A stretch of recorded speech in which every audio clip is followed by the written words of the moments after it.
Praise the Lord. Praise the Lord. தந்தை மகன் துயாவின் பெயராலே Amen. நாம ஜெபிக்கலாம். எங்கள் அன்பு தந்தையே, இந்த அருமையான புதிய நாளுக்காகவும் இந்த நல்ல தருணத்திற்காகவும் உம்மை நாங்கள் போற்றுகிறோம், புகழ்கிறோம். உம்முடைய வார்த்தை மூலமா நீர் எங்களோடு பேச போறதுக்காக ரொம்ப நன்றி செலுத்துகிறோம். தாவீது அரசர் வழியாக அவருடைய மகன் சாலமோனுக்கு நீர் வழங்கிய ஞானமான அறிவுரைக்காக உமக்கு நன்றி.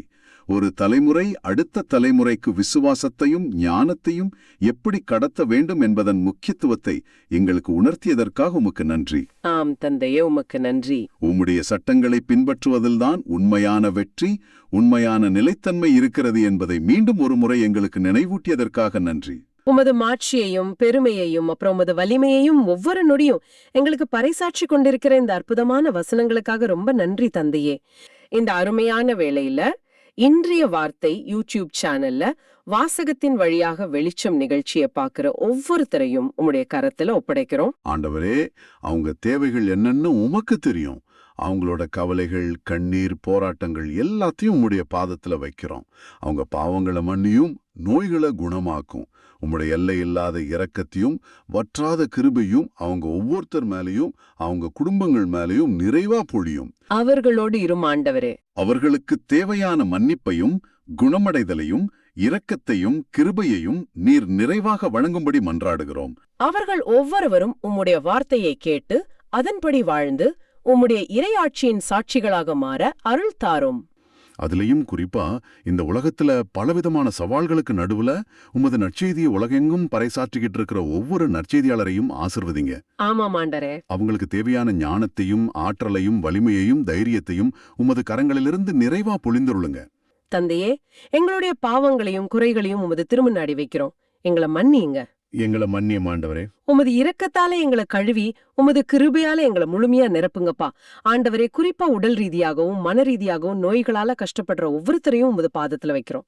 நாங்க கேட்க போற உம்முடைய வாழ்த்தையை கேட்டு அதன்படி வாழ்ற சக்தியை எங்களுக்கு தாரும். எங்க வாழ்க்கை உமக்கு ஒரு சாட்சியா மாறட்டும். இந்த மன்றாட்ட எங்கள் சகோதரரும் ஆண்டவருமான இயேசுவின் பேர்ல உம்முன் வைக்கிறோம் அப்பா. ஆமென். இன்றைய வாசகங்களை நாம இன்னும் ஆழமா புரிஞ்சுக்கிறதுக்கு ஒரு சின்ன ஸ்டோரியோட ஆரம்பிக்கலாம். சொல்லுங்க. ஒரு ஊர்ல ரொம்ப வயசான ஒரு தையல்காரர் இருந்தார். தன் வாழ்க்கை முழுக்க ரொம்ப நேர்த்தியா அழகா ஆடைகளை தைக்கிறதுல அவர் ரொம்ப பேர் போனவர். அவரோட ஒரே மகனும் அவர்கிட்டயே தொழில் கத்துக்கிட்டு அப்பாவை போலவே ரொம்ப திறமைசாலியா வளர்ந்தான். சரி, ஒரு நாள் அந்த தையல்காரருக்கு தன்னோட கடைசி நாட்கள் நெருங்கிடுச்சுன்னு தோணுது. உடனே மகனை கூப்பிடுறாரு. மகனே, இதோ என்னோட கருவிகள். நான் பல வருஷமா பயன்படுத்தின இந்த ஊசி, நூல், கத்திரிக்கோள் எல்லாத்தையும் உனக்கு தரேன். இந்த தொழிலோட எல்லா ரகசியத்தையும் உனக்கு நான் சொல்லி கொடுத்திருக்கேன். ஆனா உண்மையான வெற்றியோட ரகசியம் என்ன தெரியுமா அப்படின்னு கேக்குறாரு. அந்த மகன் ரொம்ப ஆவலா அப்பாவோட முகத்தையே பாக்குறான். அப்போ அந்த தந்தை ரொம்ப மெதுவான குரல்ல சொல்றாரு, நீ யார்கிட்ட இருந்து இந்த திறமைய பெற்றாய்ங்கிறத ஒரு நொடி கூட மறக்காத. இந்த திறமையை கொடுத்த கடவுளுக்கு எப்பவும் நன்றியோட இரு. ரெண்டாவது, ஒவ்வொரு ஆடையையும் வெறும் துணியா பார்க்காத. அத ஒரு கலைப்படைப்பா பார். உன்கிட்ட வர்றவங்களோட அழக வெளிப்படுத்துற ஒரு கருவியா பார். இந்த 2 எண்ணத்தோட நீ வேலை செஞ்சா உன் உழைப்புக்கு உயிர் கிடைக்கும் அப்படின்னு சொல்லிட்டு அமைதியா கண்களை மூடிட்டார்.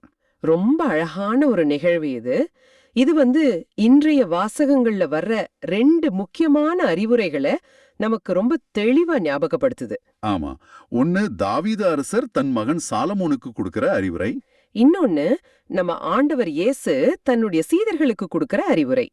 2மே புதுசா ஒரு பணியை ஆரம்பிக்கிறதுக்கான வழிகாட்டுதல் தான். ஆனா 2க்கும் நடுவுல பெரிய வித்தியாசங்கள் இருக்கு. அத பத்தி தான் இன்னைக்கு நாம ஆழமா சிந்திக்க போறோம். சரி, அப்போ முதல்ல அரசர்கள் முதல் நூல்ல இருந்து வர்ற முதல் வாசகத்தை பார்க்கலாம். இங்க இஸ்ரேலின் மாபெரும் அரசன் தாவீதோட வாழ்க்கை முடிய போற ஒரு காட்சி. ஆமா, அவர் ஒரு ஆடு மேய்க்கிற பையனா இருந்து கோலியாத்தை வீழ்த்தி 40 வருஷம் இஸ்ரேல ஆட்சி செஞ்ச ஒரு பெரிய தலைவர். இப்போ அவரோட மரணப்படுக்கையில இருக்காரு. தன் வாரிசான மகன் சாலமோன் கிட்ட அவர் பேசுற வார்த்தைகள் அது ஒரு அப்பாவோட அறிவுரை மட்டும் இல்ல, ஒரு தேசத்தோட எதிர்காலத்துக்கான அஸ்திவாரமாவே இருக்கு இல்லையா? கரெக்ட். தாவீதோட வார்த்தைகள் ரொம்ப ஆழமானது, அதே சமயம் ரொம்ப பிராக்டிக்கலாவும் இருக்கு. அதுல ஒரு பெரிய ஞானமே அடங்கி இருக்கு. தாவீது தன் மகன் சாலமோனுக்கு வெறும் அரியணைய மட்டும் கொடுக்கல, அந்த அரியணையில எப்படி நிலைச்சு நிக்கணுங்கிற அறிவுரையும் கொடுக்கறாரு. ஆமா, நாம இப்ப அந்த அறிவுரையை தான் ஆழமா பார்க்க போறோம். அரசர்கள் முதல் நூல் அதிகாரம் 2 வசனங்கள் 1 மற்றும் 2. இந்த முதல் வரியே ரொம்ப ஆழமானது. உலகத்தார் அனைவரும் போகும் வழியே நானும் போகிறேன். ஆமா, எவ்வளவு பெரிய அரசனா இருந்தாலும் மரணம்ங்கிறது எல்லாருக்கும் பொதுவானதுங்கிற யதார்த்தத்தை அவர் ஏத்துக்கிறாரு. சரியா சொன்னீங்க. ஒரு தலைவனோட முதல் தகுதியே அதுதான், யதார்த்தத்தை ஏத்துக்கிறது. ஆனா அடுத்த வரியில தான் முக்கியமான விஷயமே இருக்கு. இது சும்மா தைரியமா இரு அப்படின்னு சொல்ற மாதிரி இல்ல. அதுக்குள்ள ஒரு பெரிய அரசியல் அழுத்தம் இருக்கு. ஏன்னா சாலமோன் பதவிக்கு வர்ற சூழல் ரொம்ப பதட்டமானது இல்லையா? கண்டிப்பா. அவரோட அண்ணன் அதோனியா தன்னை அரசனா அறிவிச்சுக்கிட்டு ஒரு போட்டி அரசாங்கத்தையே நடத்த முயற்சி பண்ணான். அரசவைக்குள்ளேயே பல பிரிவுகள், சதி திட்டங்கள். ஆமா, அப்படிப்பட்ட ஒரு சூழல்ல மனத்திடம் காட்டுங்கிறதுக்கு அர்த்தம் யார் உண்மையான தலைவர்னு உறுதியா நிலைநாட்டுன்னு சொல்றதுதான். கொஞ்சம் பலவீனமா தெரிஞ்சா கூட அடுத்த நிமிஷம் ஆட்சிய கவிழ்த்துருவாங்க. அப்போ இது உடல் வலிமைய பத்தினது இல்ல. இல்லவே இல்ல. இது தார்மீக, மன, அப்புறம் ஆன்மீக வலிமை. இந்த 3 சேர்ந்த ஒரு கலவை. ஒரு புதிய தலைவர் பொறுப்புக்கு வந்த உடனே சில கடினமான முடிவுகளை எடுத்து தன்னோட அதிகாரத்தை நிலைநாட்டுற மாதிரி. சரி, அப்போ வலிமையை காட்டணுங்கிறது முதல் படி. ஆனா அந்த வலிமையை எப்படி எங்க பயன்படுத்தணும்? ஆமா, அங்கதான் இந்த வாசகம் ஒரு சுவாரஸ்யமான திருப்பத்தை எடுக்குது. வசனங்கள் 3 மற்றும் 4 வெற்றியோட ரகசியத்தை சொல்லுது. ஆமா, இதுல தாவீது ரொம்ப தெளிவா ஒரு வழிய காட்டுறார். உன் பலத்தை உன் இஷ்டத்துக்கு பயன்படுத்தாத, கடவுளோட ஆணைகளை கடைபிடிக்கிறதுல காட்டுங்கிறார். ஆமா, அது மட்டும் இல்லாம ஒரு பெரிய பட்டியலே இருக்கு. மோசே சட்ட நூல்ல இருக்கிற நியமங்கள், விதிமுறைகள், நீதி சட்டங்கள், ஒழுங்குமுறைகள். மோசே சட்டம் நிறைய பேருக்கு இது 10 கட்டளைகள் மட்டும்னு ஒரு நினைப்பு இருக்கு. அது 10 கட்டளைகளை விட ரொம்ப பெரியது. சொல்லப்போனா மோசே சட்டம்ங்கிறது அன்றைய இஸ்ரேல் நாட்டோட அரசியலமைப்பு சட்டம், ஒரு கான்ஸ்டிடியூஷன் மாதிரி. அதுல மக்களோட உரிமைகள், குற்றங்களுக்கான தண்டனைகள், வியாபார விதிகள், சமூக நீதி, வழிபாட்டு முறைகள்னு ஒரு நாட்டை நிர்வகிக்க தேவையான எல்லா விஷயங்களும் இருந்துச்சு. அப்போ தாவீது தம் மகன் கிட்ட என்ன சொல்றார்னா, நீ உன் சொந்த விருப்பப்படி ஆட்சி செய்யாத, இந்த நாட்டோட சட்ட திட்டங்களுக்கு கட்டுப்பட்டு சட்டத்தோட ஆட்சியை நிலைநாட்டுன்னு சொல்றார். இது ஆயிரக்கணக்கான வருஷத்துக்கு முன்னாடி சொல்லப்பட்ட ஒரு அற்புதமான ஜனநாயக கருத்து. நிச்சயமா. அப்போ கடவுளுக்கு கீழ்ப்படிங்கிறதுக்கு அர்த்தம் நாட்டோட சட்டத்துக்கு கட்டுப்பட்டு நடங்கிறது தான். இது அந்த அறிவுரையோட பரிமாணத்தையே மாத்துது. இது வெறும் மதரீதியான அறிவுரை இல்ல, ஒரு ராஜ தந்தையோட அறிவுரை. 100%. அப்படி செஞ்சா என்ன பலன் கிடைக்கும்னு அடுத்த வரியிலேயே சொல்றார். அப்படி செய்தால் நீ செய்யும் யாவற்றிலும் செல்லும் இடமெங்கும் வெற்றி காண்பாய். அதாவது ஒரு தலைவனோட உண்மையான வெற்றி அவனோட தனிப்பட்ட திறமையில இல்ல, அவன் எந்த அளவுக்கு சட்டத்தையும் தர்மத்தையும் மதிக்கிறான்ங்கிறத பொறுத்துதான் இருக்கு. ஆமா, சட்டத்தை மதிக்கிற தலைவனை தான் மக்களும் நம்புவாங்க. அவனோட ஆட்சி நிலையா இருக்கும். அதுதான் நீடித்த வெற்றிக்கான ரகசியம். இத தொடர்ந்து 4வது வசனத்துல ஒரு வாக்குறுதியை பத்தி பேசுறாரு. அது ரொம்ப சுவாரஸ்யமா இருக்கு. சொல்லுங்க. உன் மைந்தர்கள் தங்கள் முழு இருதயத்தோடும் உள்ளத்தோடும் என் திருமுன் உண்மையுடன் நடப்பார்களானால் இஸ்ரேலின் அரியணையில் அமர்வதற்கு ஏற்ற ஒருவன் அவர்களுக்கு இல்லாமல் போவதில்லை. இது ஒரு நிபந்தனைக்குட்பட்ட வாக்குறுதி மாதிரி தெரியுதே. கண்டிப்பா, இது ஒரு தெய்வீக வெற்று காசோலை, ஒரு பிளாங்க் செக் கிடையாது. ஆமா, இதுதான் திருவிவிலியத்துல வர்ற வாக்குறுதிகளுக்கும் மத்த புராணங்கள்ல வர்ற வரங்களுக்கும் உள்ள வித்தியாசம். இங்க கடவுளோட வாக்குறுதிங்கிறது ஒரு ஒப்பந்தம் மாதிரி, ஒரு கான்ட்ராக்ட். எப்படி? நான் என் பங்குக்கு உங்க வம்சத்தை ஆசிர்வதிப்பேன், ஆனா நீங்க உங்க பங்குக்கு சட்டத்தையும் உண்மையையும் பின்பற்றணும். இதுதான் அந்த ஒப்பந்தம். ஒருவேளை அரசன் தவறு செஞ்சா ஒப்பந்தம் மீறப்படுது, வம்சத்தோட எதிர்காலமே கேள்விக்குறியாகிடும். இது அரசன் மேல ஒரு பெரிய பொறுப்பை சுமத்துது. அவன் செய்யற ஒவ்வொரு செயலுக்கும் பதில் சொல்ல கடமைப்பட்டவனாகிறான். இது அப்படியே இன்னத்த காலகட்டத்துல குடும்ப வியாபாரங்களுக்கும் பொருந்தது. எப்படி? ஒரு நிறுவனத்தை உருவாக்குனவர் தாம் பிள்ளைங்கிட்ட பொறுப்பை ஒப்படைக்கும் போது, இந்த கம்பெனியோட அடிப்படை கொள்கைகளை நீ ஃபாலோ பண்ணா மட்டும்தான் இது வளரும், அதை மீறினா நீயே இதோட அழிவுக்கு காரணமாயிடுவேன்னு சொல்ற மாதிரி இருக்கு. அந்த நிறுவனத்தோட அரசியலமைப்பு சட்டம் தான் அதோட அடிப்படை கொள்கைகள், கோர் வேல்யூஸ். அருமை. சரி, இப்ப நம்ம வாசகத்தோட கடைசி பகுதிக்கு வரலாம். வசனங்கள் 10லிருந்து 12 வரைக்கும். ஒரு சகாப்தத்தோட முடிவு, இன்னொன்றோட தொடக்கம். ஆமா, தாவீது தம் மூதாதியருடன் துயில் கொண்டு தாவீதின் நகரில் அடக்கம் செய்யப்பட்டார். ஒரு மாபெரும் சகாப்தத்தோட அமைதியான முடிவு. அவர் மொத்தம் 40 ஆண்டுகள் ஆட்சி செஞ்சாரு. எப்ரோன்ல 7 வருஷம், எருசலேம்ல 33 வருஷம். அப்புறம் சாலமோன் தம் தந்தை தாவீதின் அரியணையில் அமர்ந்தார். எந்த குழப்பமும் இல்லாம அமைதியா ஆட்சி கைமாறுது. இதோட விளைவுதான் அடுத்த வரி. அவருடைய ஆட்சி உறுதியாக நிலைநாட்டப்பட்டது. அப்போ இந்த வாசகம் ஒரு வரலாற்று பதிவு மட்டும் இல்ல, இது ஒரு அரசியல் ஆன்மீக பாடம். தாவீதோட அறிவுரை ஒரு திசை காட்டி மாதிரி. ஆனா அந்த வழியில இருந்த முட்களையும் கற்களையும் சாலமோன் தன்னோட ராஜதந்திரத்தால அகற்ற வேண்டியிருந்துச்சு. அறிவுரையும் சமயோசித புத்தியும் சேர்ந்ததால தான் அவரோட ஆட்சி உறுதியா நிலைநாட்டப்பட்டது. சரி, இந்த முழு விவாதத்தையும் நம்ம தொகுத்து பார்த்தா தாவீதோட அறிவுரையிலிருந்து இன்னைக்கு இருக்கிற தலைவர்கள் கத்துக்க வேண்டிய முக்கியமான பாடம் என்ன? பணத்தையோ பதவியையோ விட்டுட்டு போறதை விட ஒரு தார்மீக வழிகாட்டுதலை விட்டுட்டு போறதுதான் உண்மையான சொத்துன்னு சொல்லலாம். அது ஒரு முக்கியமான பாடம். ஆனா அதை விட ஆழமான ஒரு பாடம் இருக்கிற மாதிரி எனக்கு தோணுது. சொல்லுங்களேன். உண்மையான அதிகாரங்கிறது பதவியிலிருந்து வர்றதில்ல, அது நம்பகத்தன்மையிலிருந்து வருது. அதாவது லிஜிட்டிமசி. சாலமோன் சட்டத்தின்படியும் தர்மத்தின்படியும் ஆட்சி செஞ்சதால அவரோட அதிகாரம் கேள்விக்கு அப்பாற்பட்டதா மாறுச்சு. இதுதான் தாவீது அறிவுரையோட சாராம்சம். சரியா சொன்னீங்க. ஒரு தலைவர் எப்போ தன்னை சட்டத்துக்கும் அமைப்போட கொள்கைகளுக்கும் மேலானவரா நினைக்கிறாரோ அப்பவே அவரோட வீழ்ச்சி ஆரம்பமாயிடுது. இது இன்னைக்கு நாம பாக்குற பல அரசியல், ஏன் பெருநிறுவன தலைவர்களோட வீழ்ச்சிக்கு காரணமா இருக்கு. நிச்சயமா. அவங்க திறமையால உச்சிக்கு போறாங்க, ஆனா தார்மீக நெறிகளை மீறும்போது அந்த உச்சியிலேருந்து சரிஞ்சிடுறாங்க. நீடித்த வெற்றிக்கு திறமையோட குணமும் ரொம்ப அவசியம். தாவீது தன் மகன் கிட்ட இததான் வலியுறுத்துறாரு. நானும் என் அப்பாவும் பெரிய அரசர்களா இருந்தோன்னு கர்வத்துல இருக்காத, நீ எப்படிப்பட்ட அரசன்கிறத உன் செயல்கள் தான் தீர்மானிக்கணும் சொல்ற மாதிரி இருக்கு. அருமையா சொன்னீங்க. ஒரு தலைமுறையிலிருந்து அடுத்த தலைமுறைக்கு அதிகாரம், செல்வம் மட்டும் இல்ல, அதை விட மேலான ஞானமும் கடவுள் பற்றும் கைமாற்றப்படுறத நாம இங்க பாக்குறோம். இந்த முதல் வாசகத்தோட ஆணிவேர்னே சொல்லலாம், அதோட இறையியல் மையம்னே சொல்லலாம். அதுதான் பதிலுரை பாடல். ஆமா, ஒன்று குறிப்பேடு நூல்ல இருந்து எடுத்த இந்த பாடல் தாவீதோட ஜபமாவே இருக்கு. அதோட பல்லவி, ஆண்டவரே அனைத்தையும் ஆள்பவர் நீரே. எவ்வளவு சக்தி வாய்ந்த வார்த்தை இது! மிக மிக சக்தி வாய்ந்தது. சாலமோனுக்கு கொடுக்கப்பட்ட அறிவுரைகள் எல்லாம் சட்ட திட்டங்களை பத்தி, மனித முயற்சியை பத்தி பேசுற மாதிரி தெரிஞ்சாலும் உண்மையான அதிகாரம், உண்மையான வெற்றி யாரிடமிருந்து வருதுன்னு இந்த ஜெபம் ரொம்ப தெளிவா காட்டுது. இந்த வாசகத்தோட பல்லவி, ஆண்டவரே அனைத்தையும் ஆள்பவர் நீரே அப்படின்னு முழங்குது.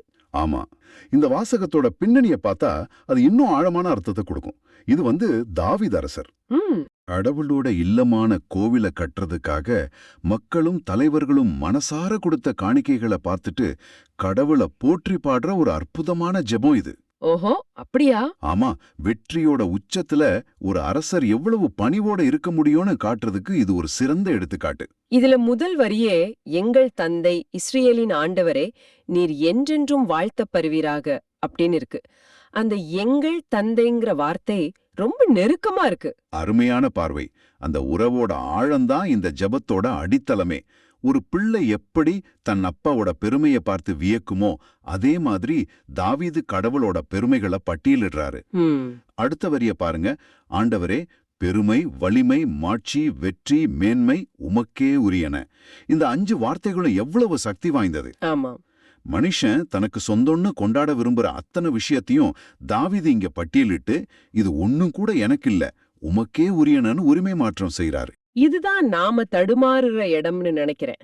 ஒரு சின்ன வெற்றி கிடைச்சா போதும், ஏன் பெருமைன்னு சொல்றோம். ஆமா, கொஞ்சம் பலம் இருந்தா ஏன் வலிமைன்னு சொல்றோம்.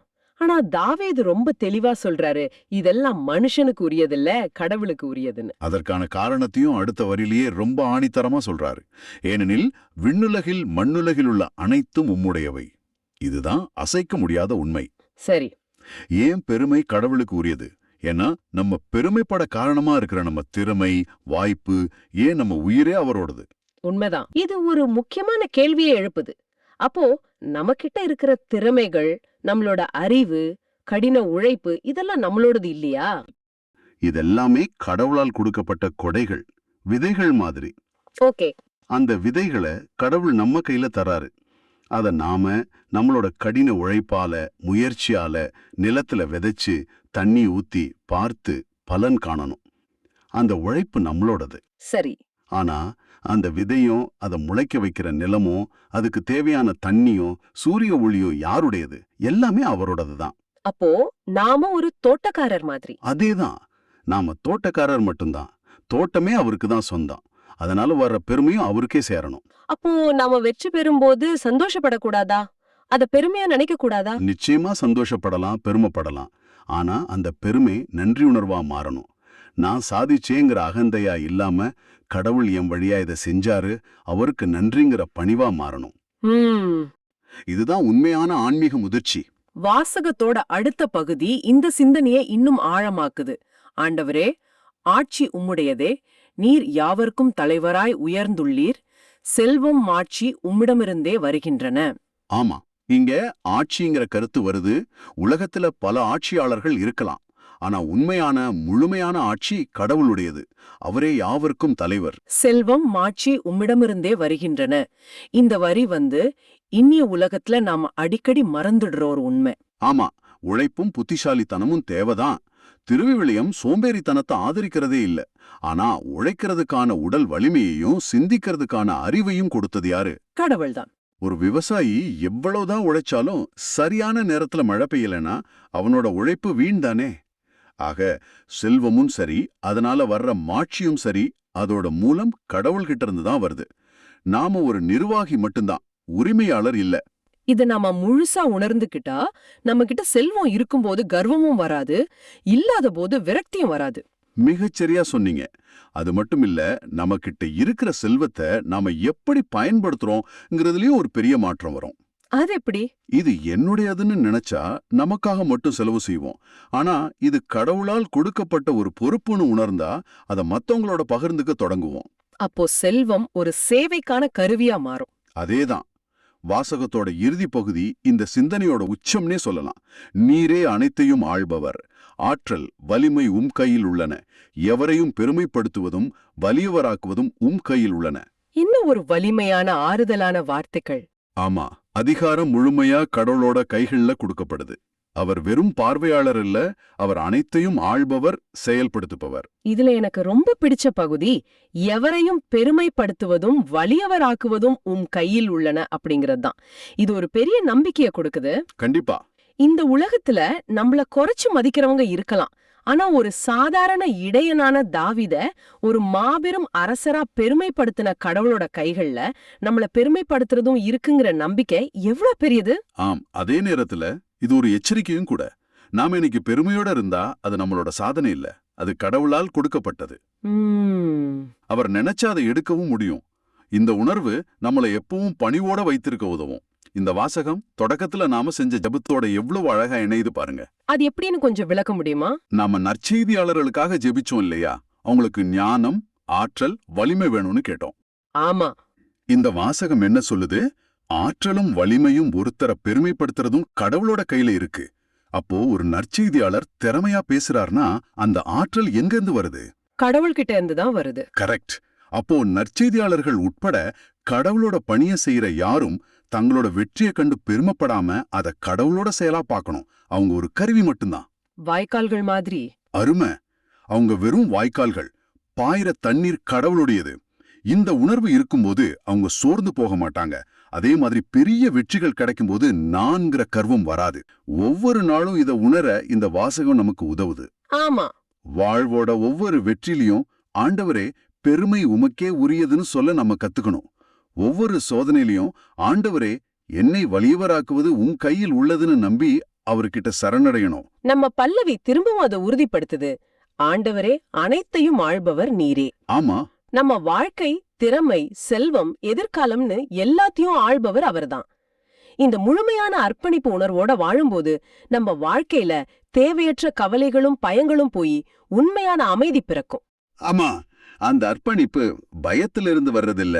மாறா எல்லாம் தெரிஞ்ச நம்மள ஒரு அப்பாவை போல நேசிக்கிற ஒருத்தரோட கைகள்ல நம்ம பாதுகாப்பா இருக்கோங்கிற நம்பிக்கையில இருந்து வர்றது. அந்த நம்பிக்கை நம்ம ஒவ்வொருத்தர் வாழ்விலையும் ஆழமா வேரூன்றணும். இன்று நாம் ஆழமாக பார்த்த இந்த வாசகம் ஒரு முக்கியமான கேள்வி நமக்கு முன்னாடி வைக்குது. உங்க வாழ்க்கையில நீங்க அடைஞ்ச வெற்றி, உங்ககிட்ட இருக்கிற திறமைகள் அல்லது உங்க செல்வம், இதுல எதுக்கு நீங்க முழுமையா உரிமை கொண்டாடுறீங்க? அந்த பெருமை, வலிமை, வெற்றி எல்லாமே கடவுளோட கையிலிருந்து உங்களுக்கு கொடுக்கப்பட்ட ஒரு பரிசுன்னு நீங்க முழுசா உணர்ந்தா உங்க பார்வை இப்படி மாறும். உங்க செயல்கள்ல என்ன மாற்றம் வரும்? இதை இன்னைக்கு சிந்திச்சு பாருங்க. இந்த சிந்தனையோட நம்ம நற்செய்திக்கு போகும்போது அதோட அர்த்தம் இன்னும் ஆழமாவும். சரி, இப்போ மார்க் நற்செய்தி வாசகத்துக்கு வருவோம். இங்கேயும் ஒரு பணி ஒப்படைப்பு நடக்குது. இயேசு தன் சீடர்களுக்கு ஒரு பணியை கொடுக்கிறார். ஆனா தாவீது சாலமோனுக்கு கொடுத்த அறிவுரைகளுக்கும் இயேசு தன் சீடர்களுக்கு கொடுக்கிற அறிவுரைகளுக்கும் நடுவுல ஒரு மலையளவு வித்தியாசம் இருக்கு. மிகப்பெரிய வித்தியாசம். இயேசு தன் சீடர்களை நற்செய்தி பணிக்கு அனுப்பும்போது அவங்கள எந்த மாதிரியான ஒரு மனநிலையோட அனுப்பினார், அத பத்தி தான் நாம இன்னைக்கு ஆழமா பார்க்க போறோம். சரிதான். இன்னைக்கு நம்ம மார்க் நற்செய்தி அதிகாரம் 6 வசனங்கள் 7 முதல் 13 வரை உள்ள பகுதியை பார்க்கவிருக்கிறோம். ஆமா, இதுல இயேசு 12 வரையும் முதல் முறையா ஒரு பணித்தளத்துக்கு அனுப்புறார். வாருங்கள், இதை விரிவாக அலசுவோம். சரி, வாசகத்தோட ஆரம்பத்திலேயே இயேசு 12 வரையும் கூப்பிட்டு அவங்கள இருவரா அனுப்புறார். ஆமா, எனக்கு ஒரு கேள்வி வருது. ஏன் 2 பேரா? தனியா அனுப்பியிருந்தா இன்னும் வேகமா நிறைய இடங்களுக்கு போய் சேர்ந்திருக்கலாமே. ரொம்ப நல்ல கேள்வி. இங்க செயல் திறனை விட வேற சில விஷயங்களுக்கு முக்கியத்துவம் கொடுக்கப்பட்டிருக்கு. நற்செய்தி பணிங்கிறது ஒரு தனி நபர் முயற்சி இல்ல, அது ஒரு சமூக பணி. ஓ, அப்படியா? ஆமா, ஒருத்தருக்கு ஒருத்தர் துணையா ஆதரவா இருக்கணும். ஒரு சவால் வரும்போது இன்னொருத்தர் தாங்கி பிடிக்கணும். அதுக்காகத்தான் இந்த ஏற்பாடு. அது மட்டுமல்லாம அவங்களுக்கு தீய ஆவிகள் மீது அதிகாரம் கொடுக்கிறார். மிகச்சரி. இந்த அதிகாரம் அவங்களோட சொந்த பலத்தால வரல, அது இயேசுவால கொடுக்கப்பட்டது. அவங்க இயேசுவோட பெயர்ல அவரோட வல்லமையால தான் செயல்பட போறாங்கங்கிறதுக்கு இது ஒரு அடையாளம். சரி, அப்போ அடுத்த பகுதிக்கு வருவோம். இதுதான் உண்மையிலே கொஞ்சம் யோசிக்க வைக்கிற பகுதி. இயேசு கொடுக்கிற பயணப்பட்டியல். ஆமாம், ரொம்பவே வித்தியாசமான பட்டியல் அது. பயணத்திற்கு கைத்தடி தவிர வேறு எதையும் நீங்க எடுத்துக்கொண்டு போக வேண்டாம்னு சொல்றார். உணவு வேண்டாம், பை வேண்டாம், காசு வேண்டாம், எதுவுமே வேண்டாம்னு சொல்றார். இது நடைமுறைக்கு சாத்தியமா? நீங்க கேக்குறது புரியுது. இங்கேதான் விசுவாசத்தோட பரிமாணம் வெளிப்படுது. இது ஒரு தீவிரமான கட்டளை. இதோட நோக்கம் என்னவா இருக்கும்? இதோட நோக்கம் சீடர்கள் அவங்களுடைய சொந்த பலத்தையோ பொருட்களையோ நம்பியிருக்க கூடாது. மாறாக அவங்கள அனுப்பின கடவுளை முழுமையா சார்ந்திருக்கணும். ஓ, அப்போ உங்க சாப்பாட்டுக்கு என்ன பண்ணுவாங்க? அவங்க மக்களின் தாராள குணத்தையும் விருந்தோம்பலையும் நம்பி செல்லணும். அப்பதான் அவங்க அறிவிக்கிற செய்திக்கு ஒரு நம்பகத்தன்மை கிடைக்கும். எப்படி? மக்கள் புரிஞ்சுக்குவாங்க, இவங்க பணம் சம்பாதிக்க வரல, இறையாட்சியோட மதிப்பீடுகளை பகிர்ந்துக்க வந்திருக்காங்கன்னு. இதுல இன்னொரு விஷயமும் இருக்கு. மிதியடி போட்டுக் கொள்ளலாம், ஆனால் அணிந்திருக்கும் அங்கி ஒன்றே போதும்னு சொல்றாரு. மாற்று உடை கூட வேண்டான்னு சொல்றது. ஆமா, இது எளிமையோட உச்சம். எந்த விதமான ஆடம்பரமோ கவனச்சிதறலோ இல்லாம முழுக்க முழுக்க பணியில மட்டும் கவனம் செலுத்தணுங்கிறது தான் இதோட பொருள். சரி, அவங்க எங்க தங்கணுங்கிறதுக்கும் ஒரு கட்டளை கொடுக்கிறார். ஒரு வீட்டுக்குள் சென்றால் அங்கிருந்து புறப்படும் வரை அங்கேயே தங்கியிருங்கள்னு சொல்றார். இது எதுக்காக? இதுவும் பணிவாழ்வோட ஒரு ஒழுக்கத்தை காட்டுது. ஒரு வீட்டுல தங்கினதுக்கு அப்புறம் அதை விட ஒரு வசதியான வீடு கிடைக்குதுன்னு தேடி அலையக்கூடாது. இது ஒரு விதமான பாகுபாடு பார்க்கறதுக்கு வழிவகுக்கும் இல்லையா? நிச்சயமா. தற்பெருமைக்கும் வழிவகுக்கும். கிடைச்ச இடத்துல திருப்தியோட தங்கி பணிய தொடரணும், இதுதான் நோக்கம். சரி, ஒருவேளை ஒரு ஊர் அவங்கள ஏத்துக்கலைனா அப்போ இயேசு சொல்றது கொஞ்சம் கடுமையா தெரியுது. ஆமா, உங்கள் கால்களில் படிந்துள்ள தூசியை உதறிவிடுங்கள், இதுவே அவர்களுக்கு எதிரான சான்றாகும்னு சொல்றார். இதோட அர்த்தம் என்ன? இந்த செயல் ஒரு கோபத்தோட வெளிப்பாடு இல்ல, அது ஒரு அடையாளபூர்வமான எச்சரிக்கை. எச்சரிக்கையா? ஆமா, அந்த காலத்துல யூதர்கள் புறவினத்தார் ஊர்களுக்கு போயிட்டு திரும்பும்போது அந்த ஊரோட தூசியை அவங்க கால்ல இருந்து உதறுவாங்க.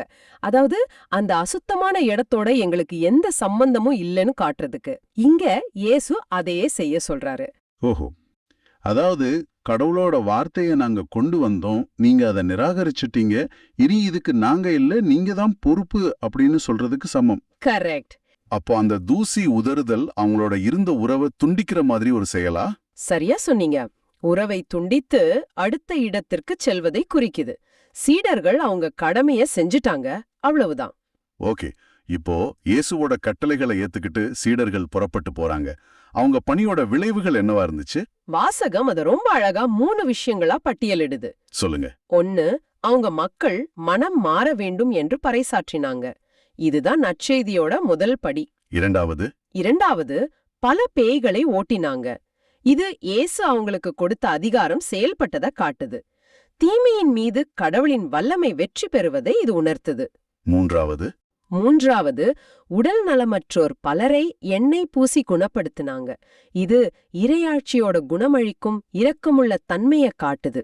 அப்போ அவங்க பணி வெறும் வார்த்தைகளால் ஆனது மட்டும் இல்ல. இல்லவே இல்ல, அது செயல்களாலும் ஆனதுன்னு இது நிரூபிக்குது. ரொம்ப அருமை. ஆனா இந்த வாசகம் 2000 ஆண்டுகளுக்கு முன்னாடி சீடர்களுக்கு கொடுக்கப்பட்டது. இன்னைக்கு உங்களுக்கும் எனக்கும் இது எப்படி பொருந்தும்? மிக மிக முக்கியமான கேள்வி. நாமும் இந்த உலகத்துல நற்செய்தியோட தூதர்களா அனுப்பப்பட்டிருக்கோம். நம்மளோட பணித்தலம் நம்ம குடும்பம், அலுவலகம், சமூகம் இதுதானே? ஆமா, நாமும் கடவுளை முழுமையா நம்பி வாழ அழைக்கப்பட்டிருக்கோம்.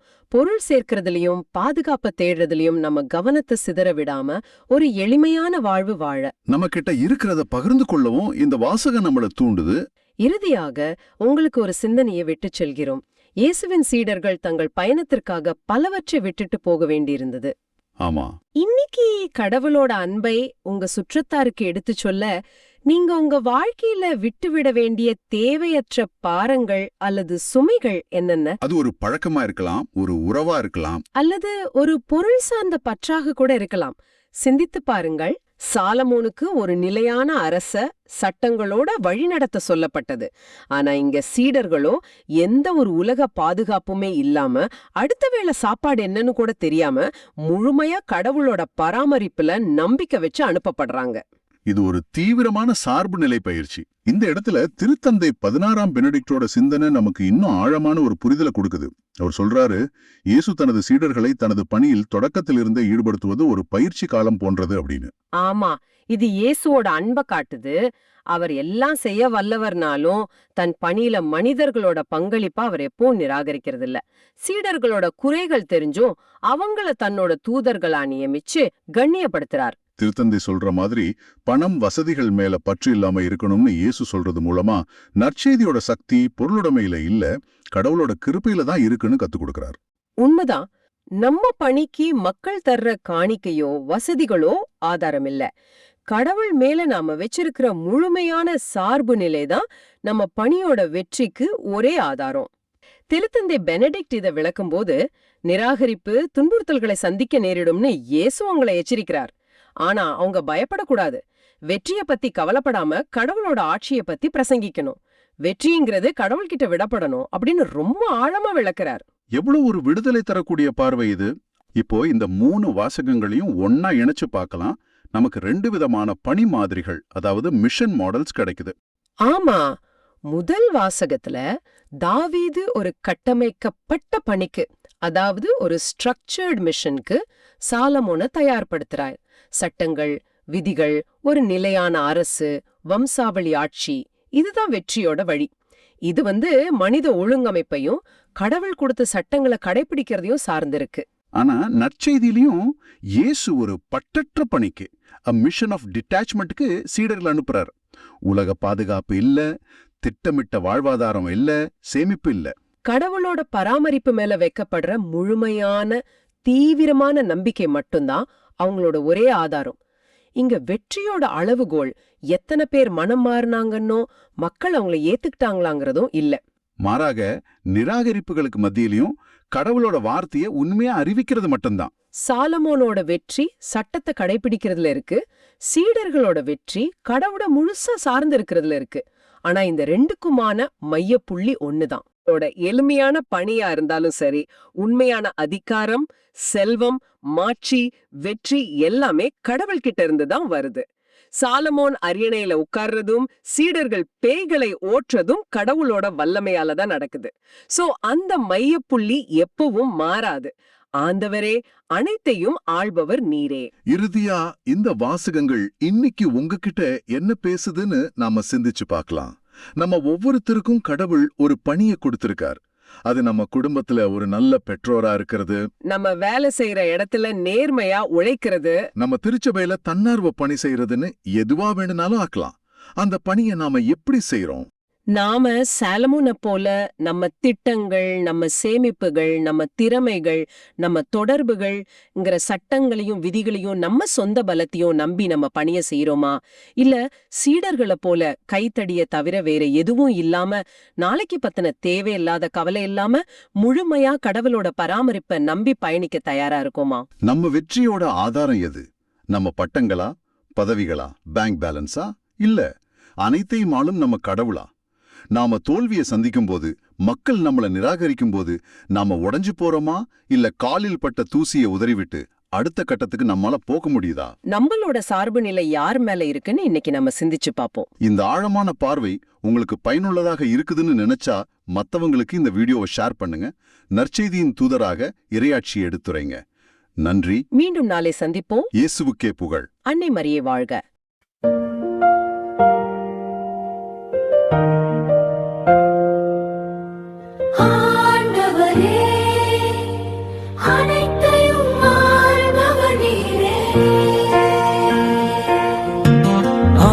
ஆண்டவரே, அனைத்தையும் ஆள்பவர் நீரே.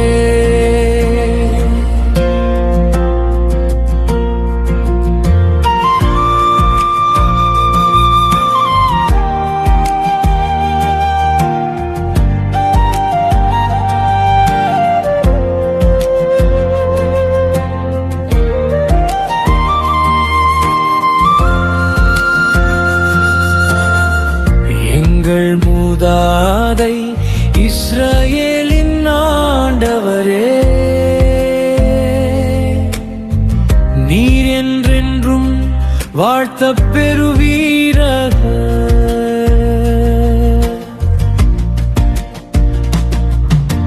ஆண்டவரே, அனைத்தையும் ஆள்பவர் நீரே.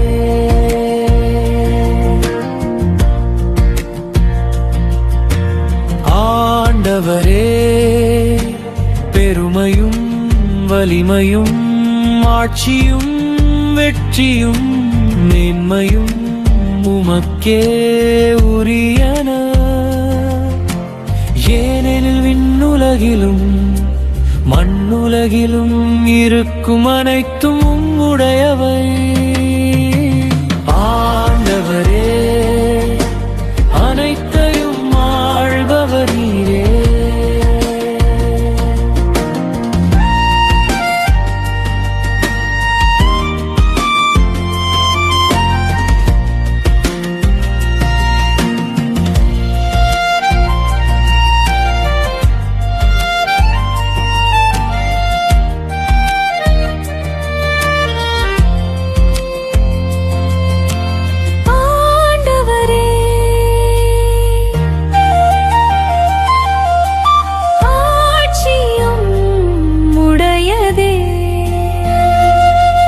நீர் யாவருக்கும் தலைவராய் உயர்த்த பெற்றுள்ளீர்.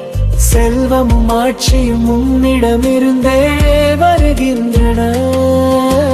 ஆண்டவரே, அனைத்தையும் ஆள்பவர் நீரே.